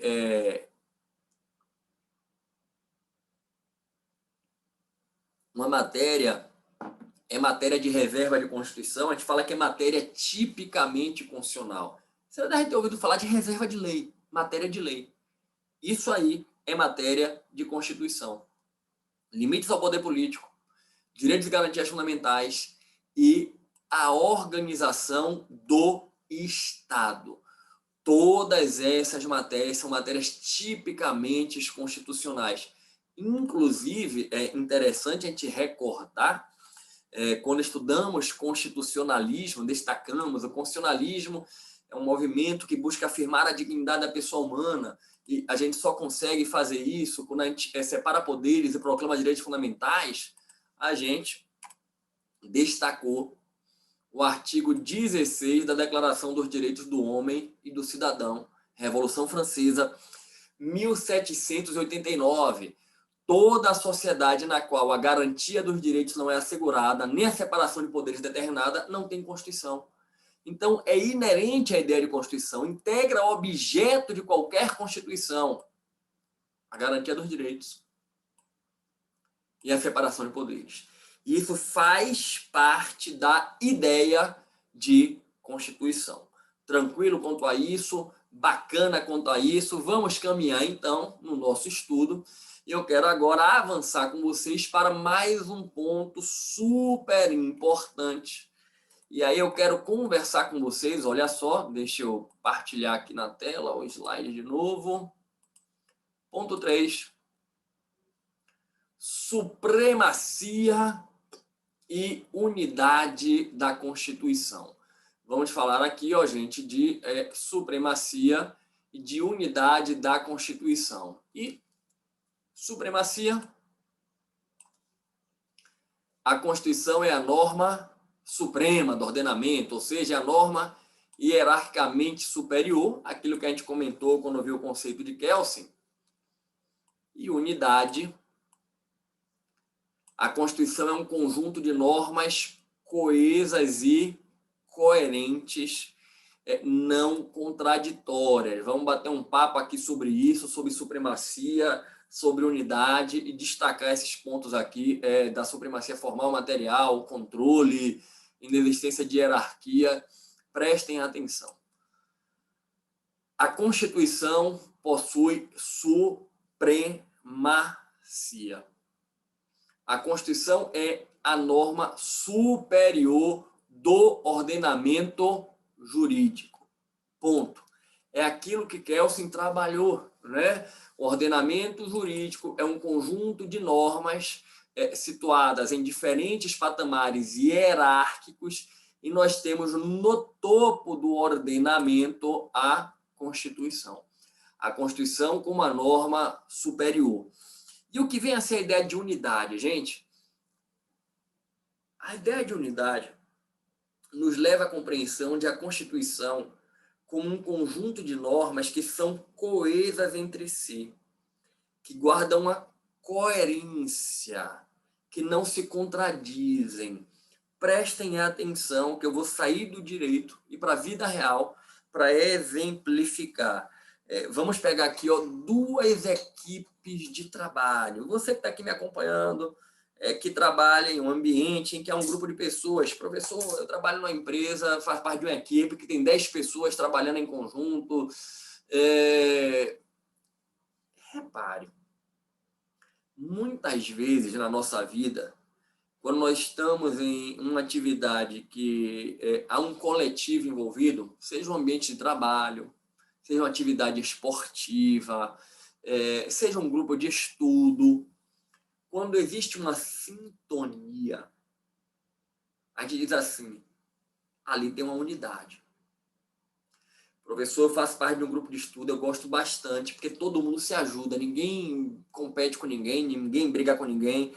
O nosso grupo tem unidade, tem coesão, tem coerência interna. Professor, lá no trabalho, o clima é maravilhoso, a gente trabalha com uma unidade muito grande, todo mundo veste a camisa. De outro modo, quando não existe essa sintonia, a gente diz, está faltando unidade. Está faltando unidade dentro da equipe. Então, repare que, no sentido comum, a gente já começa a compreender que unidade nos impõe essa coerência, essa coesão. Então, quando a gente diz assim, a Constituição tem unidade, a gente diz é um conjunto de normas coerentes, não contraditórias. E é verdade. Inclusive, quando a gente estudar a interpretação funcional, eu vou ampliar essa questão da unidade, mas deixa eu antecipar uma coisa para vocês. A gente costuma dizer que a Constituição tem uma série de artigos. E é verdade. A Constituição vai para lá para o 250, e aí vem disposições gerais, disposições transitórias, né? Tem muita coisa ali dentro do sistema constitucional, mas eu costumo dizer a meus alunos, e vou falar isso aqui agora para vocês, que absolutamente toda a Constituição está contida no artigo 1º. E se eu quiser ser generoso, nos 4 primeiros artigos. Preste atenção, eu vou partilhar a Constituição com vocês. Esse artigo 1º. A República Federativa do Brasil, formada pela união indissolúvel dos estados e municípios e do Distrito Federal, constitui-se em Estado democrático de direito e tem como fundamentos soberania, cidadania, dignidade da pessoa humana, valores sociais do trabalho, da livre iniciativa e pluralismo político. Parágrafo único. Todo poder emana do povo, que o exerce por meio de representantes eleitos ou diretamente nos termos da Constituição. Preste atenção. Todo o sistema constitucional decorre desse artigo 1º caput. O próprio parágrafo único, todo poder emana do povo, poderia não estar escrito aí. Sabe por quê? Porque se é uma república, se é um Estado democrático de direito, o poder tem que emanar do povo. É verdade que tem a ideia de soberania popular ou soberania da nação, que quando a gente aprofunda o poder constituinte, a gente aborda o tema, né? Repare, se eu estou dizendo que é um Estado democrático de direito, gente, não há Estado democrático de direito sem a afirmação da dignidade da pessoa humana. Não há Estado democrático de direito sem poderes. A separação de poderes, que aqui vem como a independência e a harmonia. O que a gente vai percebendo a partir do artigo 2º e até o final da Constituição é derivação desse artigo 1º caput. O conteúdo valorativo desse artigo 1º é gigantesco. Gigantesco. De uma maneira geral, sabe as decisões políticas fundamentais de Carl Schmitt? Estão contidas nesse caput do artigo 1º. República, federação, Estado democrático de direito. E são essas ideias que têm uma compreensão enorme, que impõem essa coesão dentro do sistema constitucional. Assim, o sistema tem uma coerência, o sistema não tem contradição, porque ele é todo reconduzido a essa principiologia inicial. E aí, deixa eu ampliar com vocês aqui, deixa eu partilhar mais um pouquinho aqui, deixa eu voltar agora no slide, cadê aqui? Olhem só, Já viu o que é unidade? Deixa eu ampliar para falar disso aqui. Supremacia no sentido formal e supremacia no sentido material. É muito comum a gente falar que a Constituição tem supremacia formal e material. É verdade. É verdade.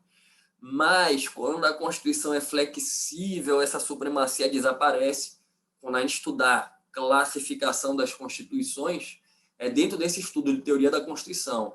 Mas não vai ser nessa aula. Nós teremos uma outra aula ainda sobre a teoria da Constituição, que é um tema que comporta, né, um aprofundamento maior. Até em outras situações a gente estuda esse tema Constituição de uma maneira mais superficial, com a carga horária menor, mas como a minha proposta aqui é trazer para vocês uma visão muito mais ampla, mais completa do direito constitucional, a gente vai ampliando a carga horária para os conteúdos. Então, a gente vai falar de classificações da Constituição, Constituição em sentido formal e material, só que vai ser na outra aula de teoria da Constituição. Deixa eu trazer aqui para vocês qual é a ideia de supremacia formal, supremacia material, antecipando um pouco, gente. Sempre que a gente fala do aspecto formal, a gente fala do procedimento de elaboração de normas. A gente fala da posição das normas na pirâmide. Quando a gente diz que a Constituição tem supremacia formal, a gente reconhece que o procedimento constitucional ele é superior ao procedimento infraconstitucional. Do ponto de vista procedimental, aquilo que está na Constituição é superior ao que está nas normas infraconstitucionais, inclusive aí entra a ideia de rigidez constitucional. Do ponto de vista material, a matéria, o conteúdo constitucional é reconhecido como um conteúdo mais importante. Se a gente pegar lá o Colégio Pedro II, que eu comentei com vocês, que cá entre nós não haveria de estar no texto constitucional aquele dispositivo, porque não reflete uma decisão política fundamental, não tem toda essa relevância, né? Mas tem um contexto histórico, por que se colocou aquilo ali no texto? Materialmente é norma constitucional. Materialmente é norma constitucional, está na Constituição, ponto. Então tem supremacia. Tem supremacia. Então, tudo que está na Constituição é matéria de supremacia e tem forma de supremacia. Vamos pegar agora aqui o outro ponto, que é supremacia e controle de constitucionalidade. E eu queria que vocês absorvessem uma ideia. O controle de constitucionalidade tem como pressuposto o reconhecimento da supremacia da Constituição. Se eu não reconheço a supremacia da Constituição, não cabe falar de controle de constitucionalidade. Não existe possibilidade da gente trabalhar com controle de constitucionalidade sem reconhecer a supremacia da Constituição. Por quê? Porque controle de constitucionalidade nada mais é, gente, do que fazer o controle de validade de uma norma quando ela é confrontada com a norma superior. O controle de constitucionalidade pressupõe um confronto entre duas normas, uma inferior e uma superior.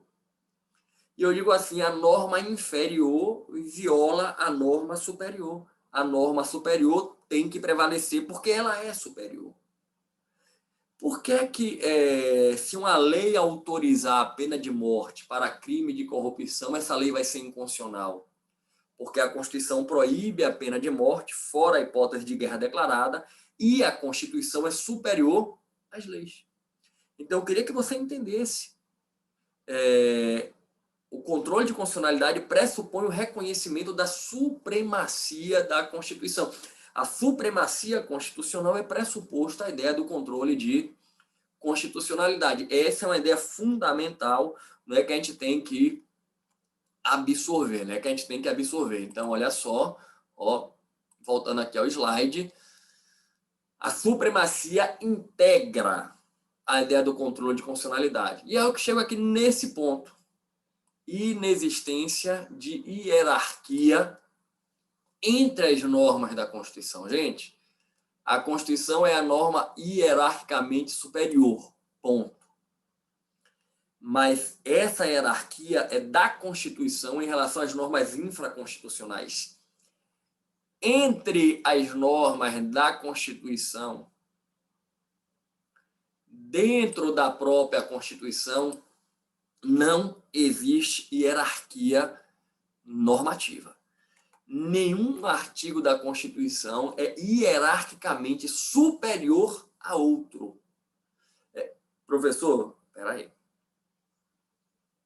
Você está dizendo que o artigo 1º, inciso 3, que coloca a dignidade da pessoa humana como fundamento do Estado, não é superior ao 242, parágrafo 2º, que coloca lá que o Colégio Pedro II, situado no Rio de Janeiro, permanece na órbita federal? Exatamente isso. Do ponto de vista, preste atenção, do ponto de vista normativo, de direito positivo, primeiro ao último artigo da Constituição, todos os artigos da Constituição estão situados no mesmo plano, na mesma fonte, que é a Constituição. Todos integram a Constituição. Nenhum artigo da Constituição, considerando, volto a dizer, o direito positivo é superior a outro. Aí você vai me dizer assim, professor, preste atenção. Tem uma teoria no direito aí constitucional que fala da inconstitucionalidade das normas constitucionais originárias, porque são normas que violam outras normas. O professor alemão, Otto von Bischoff, né? Preste muita atenção no que eu vou partilhar com vocês agora, olhem só. Efetivamente, existe a teoria das normas constitucionais e inconstitucionais, Otto von Bischoff. De novo, você está estudando para um concurso, você não precisa pegar a obra do professor Otto von Bischoff e ler de ponta a ponta. Mas você quer aprofundar direito constitucional, é leitura obrigatória. E é um livro também pequeno na quantidade de páginas, mas grandioso na relevância. É uma leitura muito boa mesmo, né? Otto von Bischoff, a teoria das normas constitucionais inconstitucionais, e prestem muita atenção. O que, no fundo, o professor Bischoff vai propor é uma discussão que não é de direito positivo. É uma discussão de filosofia constitucional, no plano dos valores constitucionais. Ele vai propor que existem determinados valores constitucionais superiores que não podem ser infirmados nem pelas normas positivas. Que se determinados artigos do texto contrariam esses valores superiores, eles devem ter a sua aplicação negada. Porque havia uma discussão sobre um dispositivo da Constituição alemã que não deveria estar na Constituição, mas foi inserido. E aqui no Brasil também tem um debate sobre isso, que a gente vai estudar em Poder Constituinte, né? De artigo que foi inserido na Constituição sem passar pela aprovação da Assembleia Constituinte. Mas a teoria do professor Otto von Bischoff é nesse plano valorativo. E aqui, atenção que eu vou falar agora, no plano da filosofia dos valores, a gente pode sim reconhecer que existe hierarquia entre as normas constitucionais. Óbvio que dignidade da pessoa humana tem uma densidade valorativa muito acima do Colégio Pedro II, situado no Rio de Janeiro. Preste atenção. Do ponto de vista hierárquico, não tem diferença entre elas. A dignidade não é hierarquicamente superior, do ponto de vista positivo, ao Colégio Pedro II. Agora, do ponto de vista valorativo, axiológico, da filosofia dos valores, óbvio, dignidade da pessoa humana é o fundamento de todo o sistema constitucional, tem uma relevância bem maior, né? Não dá nem para comparar com o Colégio Pedro II. Então, o que a gente pode dizer, deixa eu partilhar de novo aqui o slide com vocês, é o seguinte. Não existe hierarquia normativa, não existe hierarquia do ponto de vista do direito positivo entre as normas da Constituição, porque do primeiro ao último artigo todas estão na Constituição. no máximo, eu trabalho a ideia de hierarquia do ponto de vista filosófico, do ponto de vista axiológico, do ponto de vista da teoria dos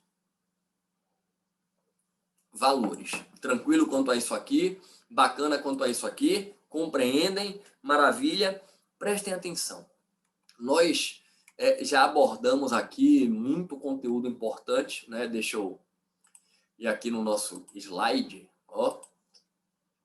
Nós falamos de conceitos de Constituição,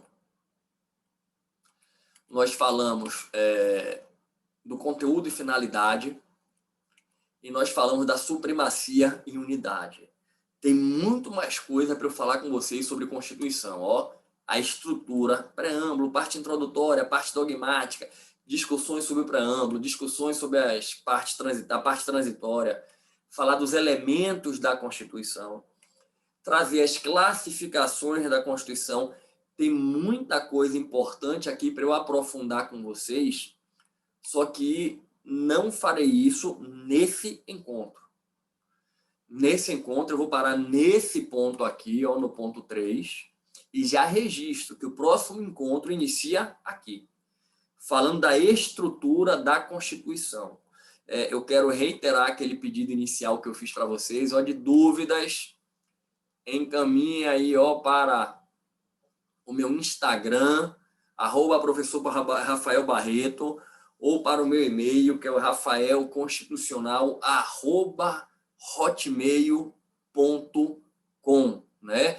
Não guarde dúvida, porque a sua dúvida, às vezes, é a pergunta da prova, né? E eu estou à sua inteira disposição para esclarecer a sua dúvida. Bom, chegado o momento de concluir esse nosso encontro, e eu particularmente, nas minhas aulas, após terminar a exposição do conteúdo programado, eu procuro entrar num momento de espiritualidade, de partilha com os meus alunos, porque eu acredito, eu aprendi isso na minha vida, e isso não é só para estudo do direito, concurso público, não, é para tudo na vida, né? Que quando a gente fortalece a nossa fé, a gente se fortalece para as dificuldades da vida, para as caminhadas da vida. E eu aprendi que a vida, ela eternamente é uma caminhada onde muitas são as dificuldades, muitas são as batalhas, né? O próprio concurso público em si, ele impõe muitas dificuldades, muitos desafios. E às vezes as pessoas dizem assim, poxa, professor, tem acontecido tanta dificuldade na minha vida. Professor, não é nada com o concurso em si, não. É da vida, é família, é trabalho, que está me atrapalhando para estudar para concurso. E eu sou uma pessoa tão do bem, tão de Deus. Por que tem acontecido tanta coisa? Meu amigo, minha amiga, é porque as dificuldades da vida não têm a ver com ser do bem. Se quem é do bem não passar dificuldade, Jesus não tinha ido para a cruz, Maria não tinha visto o filho morrer diante dela. Tem a ver com os processos da vida. Aliás, essa é uma das coisas que Jesus me ensinou e que quando eu entendi, deu uma paz no meu coração que eu procuro transmitir a todo mundo. Foi entender que por tudo que eu faça, que por melhor que eu procure ser, eu não vou conseguir evitar que aconteçam tempestades na minha vida. Olha, se eu for aquela pessoa que só procura fazer o bem, procura transpirar a luz, transpirar amor, ajudo todo mundo, sem olhar a quem, sabe? Estou sempre disponível para os outros, me dedico. Ainda assim, eu vou enfrentar muitas tempestades, porque não tem a ver com merecimento, tem a ver com os processos da vida. Jesus ensinou que para chegar na terra prometida tem que passar pelo deserto, para ter a ressurreição tem que passar pela cruz. E aí, quando eu entendi isso, eu digo, nossa, eu tenho que estar preparado para isso. E, por exemplo, quem está preparado para esses desafios está mais forte para a preparação do concurso público. E aí eu, particularmente, acredito que um caminho excelente para se preparar para isso é trabalhando a fé. Por isso que eu sempre faço um momento de fé, de partilha ao final dos meus encontros.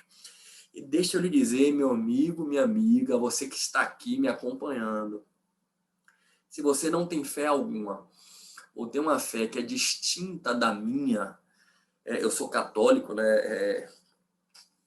eu sou da Igreja da Cruz, eu carrego a cruz comigo, né? A gente diz assim, somos da Igreja da Cruz, né? E não quiser participar desse momento, fique à vontade para encerrar a aula agora. O conteúdo programado foi concluído. Na próxima aula a gente vai continuar com a teoria da Constituição. Mas independente de você não ter fé ou ter uma fé distinta da minha, se quiser ficar aqui participar, fique, você vai ser bem-vindo. Vamos refletir um pouco aqui sobre a palavra de Deus. E o que tocava em meu coração para eu partilhar com vocês nesse nosso encontro é uma passagem de uma importância gigantesca nos evangelhos e que traz muitos ensinamentos, né? A passagem na qual nós temos o batismo de Jesus por João Batista, né? O batismo de Jesus por João Batista. Tá lá no Evangelho de São Lucas, né? Lá no Evangelho de São Lucas, no capítulo 3, né? Lá no capítulo 3, a partir do versículo 15, né? Versículos 15, 16, 21, 22. Então, vamos aí, né? Acalmar o nosso espírito para fazer a leitura da palavra de Deus e refletir um pouquinho sobre ela, tá? Proclamação do Evangelho de Jesus Cristo segundo Lucas. Naquele tempo, como o povo estivesse na expectativa e como todos perguntassem em seus corações se talvez João fosse o Cristo, ele tomou a palavra dizendo a todos: eu vos batizo na água, mas vem outro mais poderoso do que eu, a quem não sou digno de lhe desatar a correia das sandálias. Ele vos batizará no Espírito Santo e no fogo. Quando todo o povo ia sendo batizado, também Jesus o foi. E estando ele a orar, o céu se abriu. E o Espírito Santo desceu sobre ele em forma corpórea como uma pomba, e veio do céu uma voz: Tu és o meu filho bem-amado, em ti ponho minha afeição. Palavra da salvação. Gente, eu não quero nem partilhar com vocês aqui sobre o significado, a importância do batismo. Quem é cristão, especialmente católico, sabe que o batismo é um sacramento, aliás, é o primeiro sacramento, é o sacramento de iniciação cristã, mas não é nem sobre isso que eu quero partilhar com vocês aqui agora. Eu quero partilhar sobre a postura de João Batista, para a gente refletir o exemplo que ele nos dá. João Batista é, por assim dizer, o último dos profetas e primo de Jesus, por assim dizer, né? Ele é o último dos profetas. E as pessoas tinham uma admiração profunda por João Batista, pensavam se de repente ele seria o Messias. E João Batista, ele batizava as pessoas na água, né? As pessoas iam até João Batista nas águas do Rio Jordão para serem batizadas, né? Porque já havia a compreensão de que o batismo, por assim dizer, era a abertura do caminho para esse encontro com Deus, para viver a experiência com Deus, a água purificando. E eis então que João Batista, ele pega e diz ao povo: olha, em verdade, eu batizo vocês com água, mas vai vir alguém, e esse alguém é o Jesus, né? É Jesus, que vai batizar vocês no Espírito Santo, e eu não sou sequer digno de desatar as sandálias. E, gente, essa expressão de desatar as sandálias, no contexto da época, havia todo um contexto, né? O filho primogênito, o ato de desatar as sandálias é um ato de nobreza, de reconhecendo a superioridade do outro, de transferir para o outro. João Batista está querendo dizer o seguinte: gente, vocês me admiram tanto, acham que eu sou a porta para o céu, mas em verdade, o Cordeiro de Deus é outro. E, olha, Eu não tenho sequer dignidade para sentar do lado dele. Eu sou um imundo diante dele. E olha que coisa, Jesus vai até João Batista para ser batizado. E num outro evangelho, porque essa parte do batismo aparece nos 3 evangelhos sinóticos, a narrativa diz assim que quando Jesus aparece, João Batista olha para ele e diz: peraí, você que tem que me batizar e você vem aqui? E aí Jesus diz: deixa como está, para que se cumpra a palavra. Pare para pensar. Será que Jesus precisava ser batizado? Será que Jesus precisava entrar na fila do batismo junto com os pecadores? Jesus era pecador. Jesus era o próprio Deus vivo. Jesus era o próprio Deus vivo. Inclusive, quando João Batista mergulha ele, nós temos ali a Trindade Santa. Porque Deus Pai fala: eis aí o meu filho amado, sobre ele eu coloco todo o meu agrado, e o Deus Espírito Santo vem sob a forma de uma pomba. Repare a postura de João Batista, como ela tem que nos levar a meditar. Qual é o caminho para se tornar uma pessoa melhor? É imitar Jesus. Mas é se inspirar no que João Batista fez agora. O que é que João Batista fez e o que é que ele está nos ensinando? Esse é o ponto de meditação que eu queria trazer com vocês para a gente finalizar esse nosso encontro. João Batista, ele não se coloca como o caminho da salvação. João Batista não se coloca como a pessoa mais importante. João Batista, ele não faz questão de ele ser o centro das atenções. Muito pelo contrário. Ele tem a humildade de reconhecer que ele é um imundo. Eu não sou digno de estar diante de Deus. Isso é muito importante, por quê? Porque o sentimento que eu tenho é que a gente vive uma época em que cada vez mais as pessoas se colocam como deuses. É um pouco do que a gente vê no Antigo Testamento na Torre de Babel. As pessoas querendo ser deuses. Você conhece alguém que se coloca quase que como um deus? Um culto a si próprio. E às vezes, sem perceber, nós nos colocamos como se fossem deuses. Quando nós colocamos o mundo para gerar em torno do nosso umbigo. Ao longo do seu dia, em algum momento, você se coloca à disposição do outro. No dia de hoje, você fez alguma coisa para servir ao outro, para ajudar ao outro. E ó, pegar um exemplo bobo, cotidiano dentro de casa. Você hoje na sua casa varreu a casa para que outra pessoa não precisasse fazer isso? Lavou a louça para que outra pessoa não precisasse fazer isso? Fez a comida para que outra pessoa não precisasse fazer isso? Professor, isso não é coisa para mim não. Você deu atenção para seu filho, para sua filha, para seu pai, para sua mãe? Às vezes a gente se coloca num distanciamento tão grande do outro, do mundo, que a gente se perde em si. E preste atenção, uma coisa que a vida já me ensinou, o que efetivamente existe de importante na experiência humana, a única coisa que vale a pena é amor. E não há amor sem conexão, sem inter-relação. E o próprio Deus é a prova disso, porque Deus é amor profundo. Deus é, antes de tudo, amor. Tá lá se a gente abre na carta, primeira carta de João, se eu não estou enganado, capítulo 4, né? Deus é amor. Quem está em Deus está no amor. Quem está no amor está em Deus. Quem não está em Deus, Deus é amor. Deus é amor e Deus se fez comunidade. É uma só pessoa, né? É um só Deus, mas 3 pessoas: Pai, Filho e Espírito Santo. Repare que Deus é amor e o amor são 3. Para você entender que não existe amor se você não se conecta com o outro.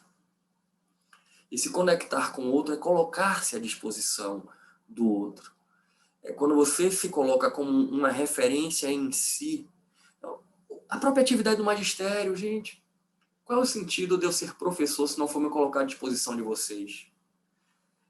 Alguém que vai para a sala de aula para mostrar que sabe, mas eu sou bom, eu sou tudo, me aplaudam porque eu sei muito, perde todo o sentido.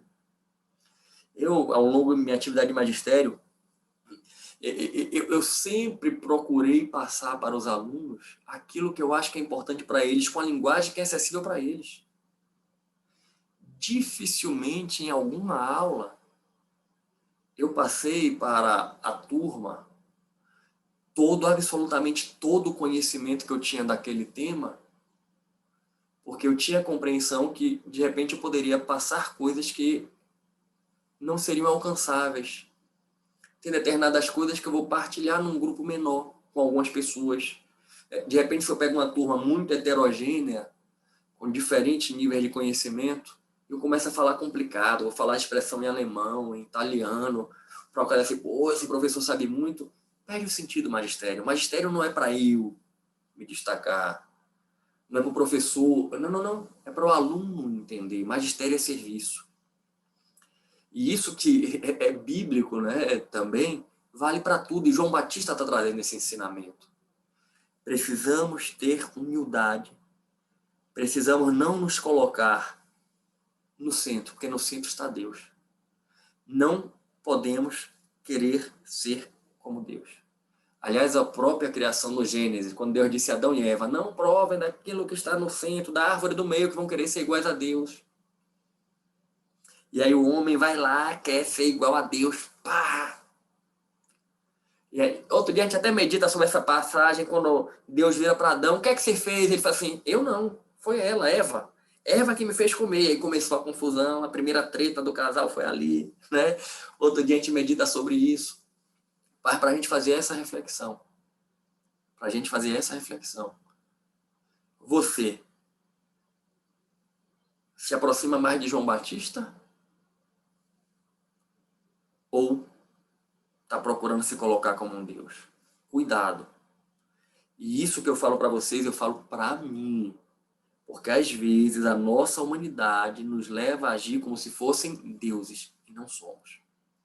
Sejamos como João Batista.